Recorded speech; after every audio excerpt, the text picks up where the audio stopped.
La réconciliation nationale est en marche en Côte d'Ivoire.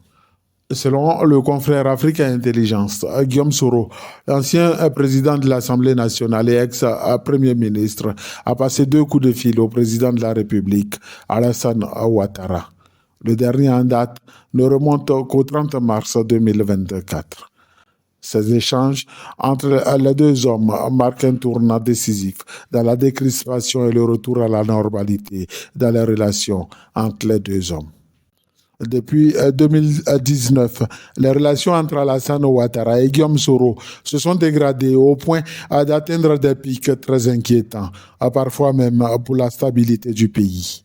La désobéissance civile, puis le Conseil national de transition, CNT, mis en place par la plateforme de l'opposition conduite alors par Henri Konan Bédié, prenait fortement ancrage dans l'espérance donnée par l'ancien secrétaire général des Forces nouvelles de faire tomber par tous les moyens le régime d'Abidjan.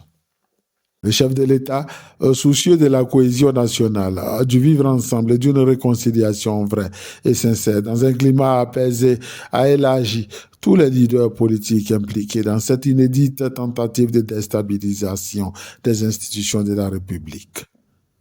Depuis lors, il restait des gestes forts d'apaisement à l'endroit de Guillaume Soro, quasi exténué par 5 années de cavale et dont les proches ne savent plus où donner la tête. En accordant la grâce présidentielle à la mi-février à plusieurs soutiens de Guillaume Soro et Laurent Gbagbo, le président Ouattara fait montre d'une constance et d'un souci permanent de faire prévaloir la fraternité ivoirienne malgré les différences de vues. Depuis qu'il est aux affaires, à travers des décrets de grâce présidentielle et des lois d'amnistie, il ne cesse d'œuvrer au fait que les Ivoiriens se retrouvent et daignent s'accorder sur la nécessité de faire avancer la Côte d'Ivoire.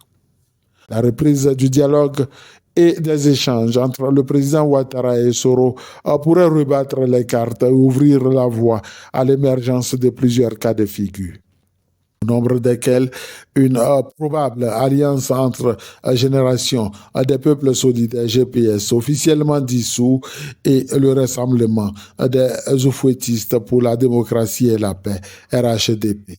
Mieux, à une absorption fusion, comme ce fut le cas en 2022 de l'Union pour la démocratie et la paix en Côte d'Ivoire, UDPCI, du docteur Mabri Abdallah Touakeus.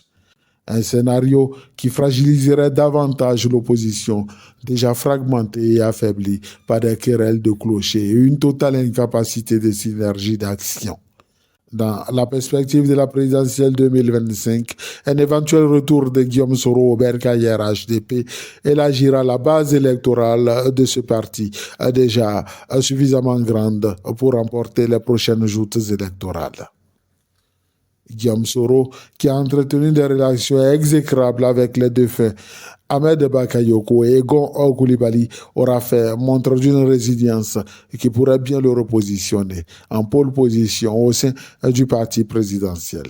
Dans tous les cas, et c'est sûr que le contact rétabli entre les deux personnalités se nourrira d'échanges réguliers, comme ce fut le cas pour Mabri Touakeus pendant la période qui a précédé son grand retour au RHDP. Si pour l'instant, il faut prendre les choses avec beaucoup de circonspection, une chose est sûre, tout avance bien et se présente sous de bons auspices.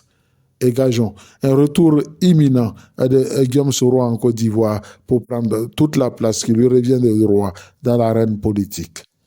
En attendant de voir plus clair à l'aune de l'évolution des contacts entre les deux hommes, il convient d'apprécier à sa juste valeur cette belle détente entre les deux personnalités qui ont entretenu par le passé une relation quasi fusionnelle.